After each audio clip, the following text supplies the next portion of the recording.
teman-teman kita dan juga player-player yang emang jago banget, hero poolnya memang luas. Tapi balik lagi yang cocok kepada diri dan juga cocok kepada tim, bakalan yang apa aja nih hero-heronya itu bakal dimaksimalisasi lagi di game-game seperti ini. Tapi drafting phase akhirnya sudah muncul nih aset-aset ya. Kita lihat juga sudah ada Matilda, Chip Khalid, dan juga Suyo, Edith, dan juga Povis. Udah gitu.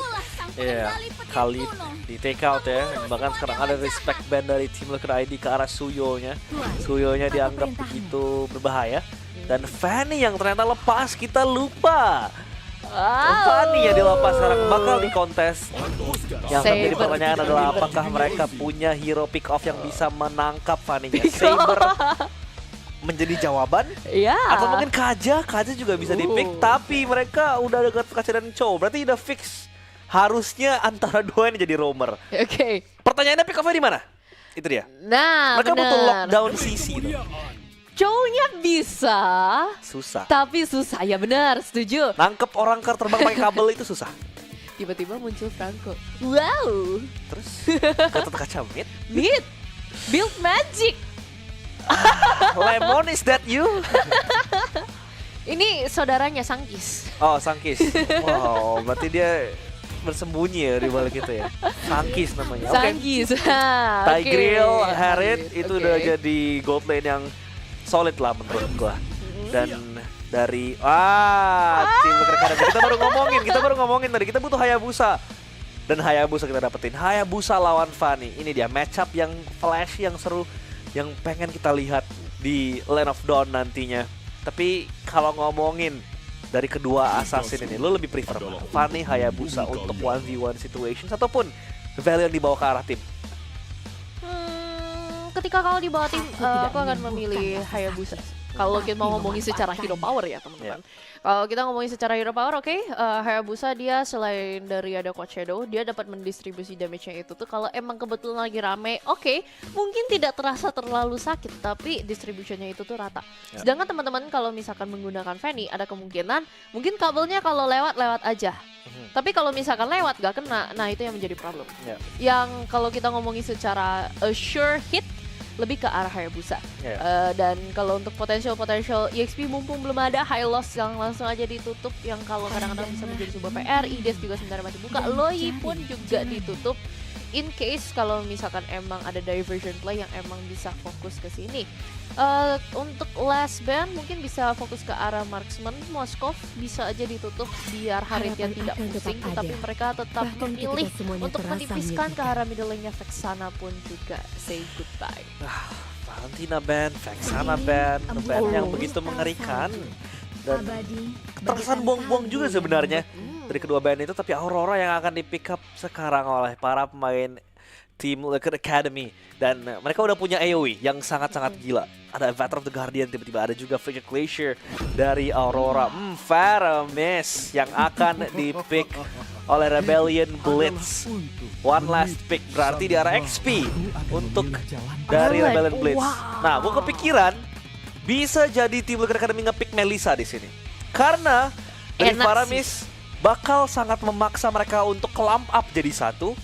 Kalau mau dapetin Netherrealm-nya, Melissa akan menjadi pemakan empuk dari target-target yang nge-clamp up itu. Other than that, I like Beatrix. Beatrix juga. Beatrix or Carry itu sebenarnya juga tidak bagus. Tapi Lunox untuk ngelawan Harriet-nya. Dan mereka pun juga sebenarnya lumayan tebel-tebel. Kalau emang ada Tigreal, ada Faramis, ada Arlet, itu bakal menjadi sebuah PR. Jadi mana tahu dengan ada Lunox Order of Brilliance yang bisa ngebaiting skill juga yang perlu dikeluarkan. Tapi berhubungan kalau misalkan melihat ke line-up-nya seperti ini, siap-siap teman-teman dari Rebellion Blitz harus sangat-sangat nempel tembok gameplaynya. Tapi untuk Lunox sendiri ya, kita ngomongin mungkin selain dia bakal diambil sebagai tank killer tersebut, dia bakal di pick up sebagai lane bully ataupun lane counter dari Harriet. Tapi that's it, lane counter. Mungkin kita bisa ngomongin bahwa Lunox bisa menang, tapi di saat gamenya udah progress, Harriet bakal lebih mengerikan lagi. Dan Lunox sometimes might be rendered useless. Jadi kita bakal lihat aja langsung ke arah Line of Dawn. Rebellion Blitz melawan tim Liquid Academy. Apakah Rebellion Blitz bisa nge-pull off satu buah upset bisa kita katakan dan membawa pulang 3 angka atau Team Liquid Academy ID karena memaksa mereka untuk berbagi 1 poin. Oke, dan langsung saja kita lihat perhubungan dua lineup yang kita lihat bakalan heavy di dalam team fight dan juga secara mereka punya assassin bakal pick off juga. So let's see, berada di tengah harus lumayan berhati-hati. Purify yang sempat dikeluarkan dan bahkan ada force blood yang dilakukan berhubungan ada range dan juga zone out yang lumayan bagus dilakukan oleh player 6. Aku lebih suka nih teman-teman dari TL Academy, mereka walaupun ada Chow itu dipakai buat pick off, tapi yang buat menjamin mereka bisa team fight secara berbarengan itu ada Gatot ya. Dan karena berhubungan ini teman-teman dari TL Academy lumayan agresif, tapi tidak melupakan Anda main di tembok secara early. Kalaupun mereka yang nge-pick off, mereka mempunyai damage yang lebih besar. Dan kalaupun Fanny pun juga sedikit susah kalau ingin sangsing-sangsing di antara tembok. Kayaknya tadi yang ngebunuh Bangkul ya di First Blood tadi adalah Concussive Blast dari Chow-nya tadi, dan bahkan Chow-nya dapetin 2 kill untuk nge-clear dari seorang Fab yang tadi memang ingin mengambil creeps, tapi Fab lagi-lagi di pressure di bawah, habis di tangan player 7 Faceheart. Agak kesulitan menemukan kabel-kabel yang dia butuhkan dan bahkan di pressure oleh player 4 dengan Gatot kacanya mencoba untuk mencari taunt dan player 1 mendekat menuju ke arah Faceheart, tapi Faceheart masih aman untuk nge-clear creep ini. Sejauh ini Team Liquid Academy ID masih mendapatkan early potential lead-nya dan Rebellion Blitz mereka masih harus berpuas diri dengan semua lead yang mereka miliki. Turtle ini akan dilepas begitu saja. Karena kalau kita ngomongin secara early contest ya, Fanny bakalan agak lumayan susah sebenarnya kalau misalkan mereka ingin full blown contested, but tidak melupakan kalau misalkan teman-temannya pun juga dapat mensupport hal itu. Secara perlahan-lahan dari Gatot Kacapan dan juga Auroranya, mereka juga udah lumayan bergerak secara selalu berbarengan. Ya ibaratnya itu dua nggak boleh pisah lah. Sebenarnya itulah yang menjadi kunci dan juga pilar kalau misalnya tim itu tuh mau tim fightnya kuat.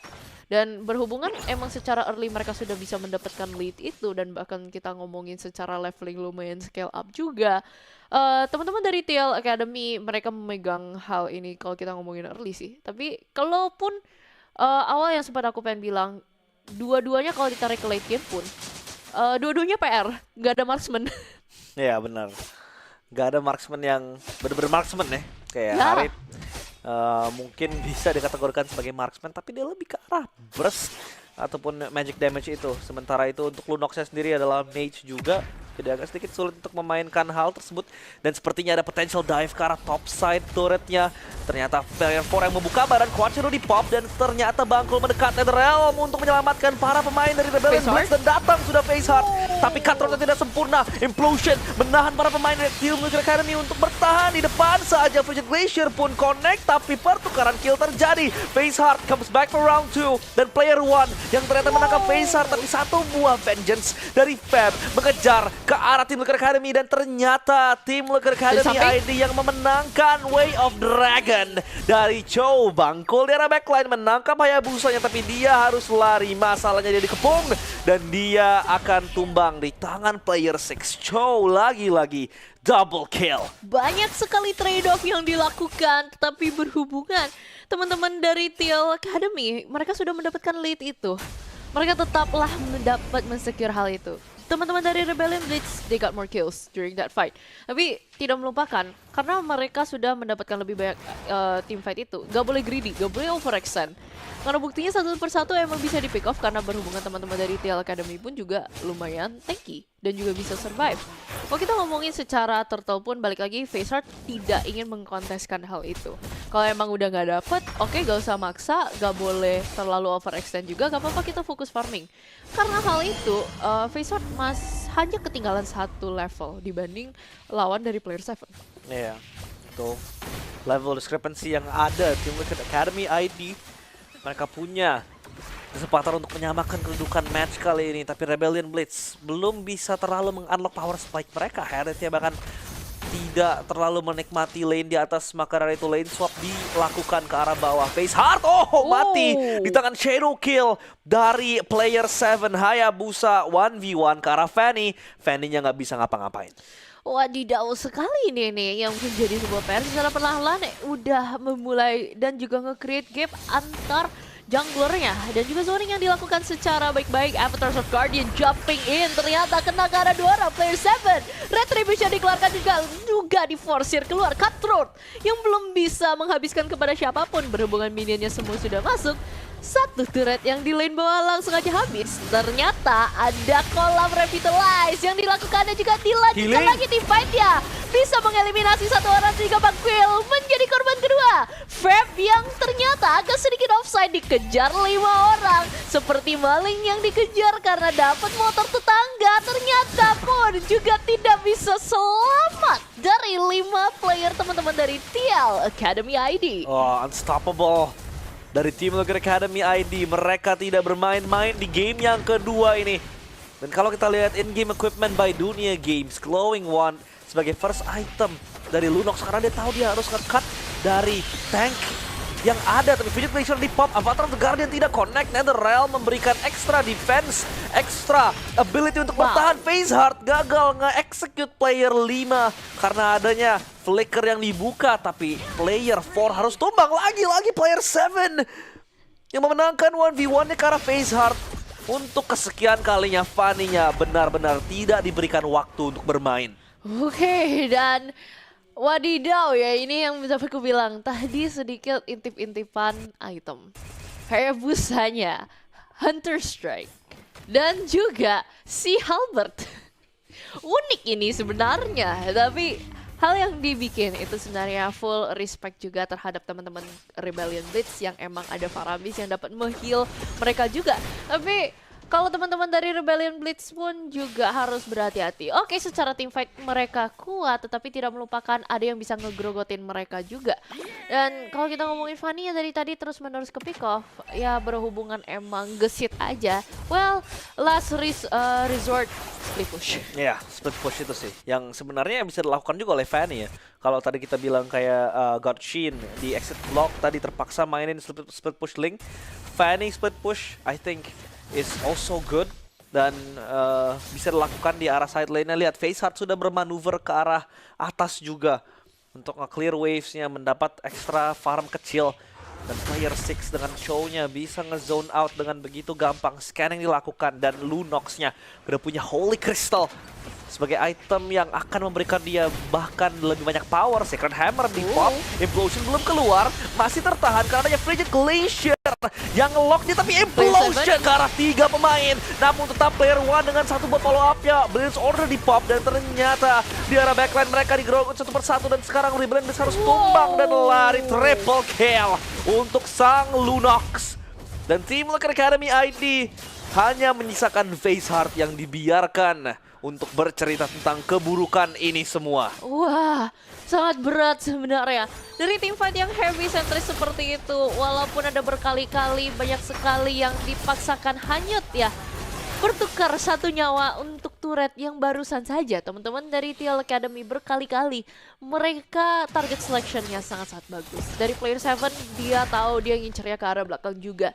Dari player 6 dia pakai Chow, itu sangat bagus nge-pick off ya. Kali ini target selection-nya lebih on point dibanding game yang pertama.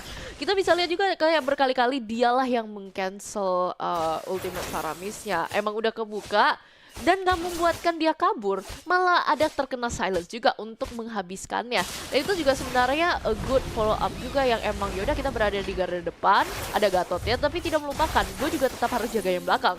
Karena di belakang ada Lunox yang bisa ngedive in, tetapi ada yang lebih krusial, Aurora yang perlu ku jaga.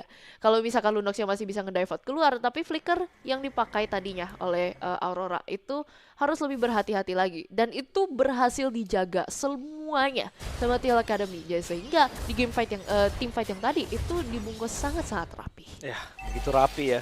Bahkan layering sisinya juga bagus untuk tidak memberikan barrel potensi melangkah lebih jauh lagi. Dan bahkan player 6 begitu confident untuk stepping forward ke depan.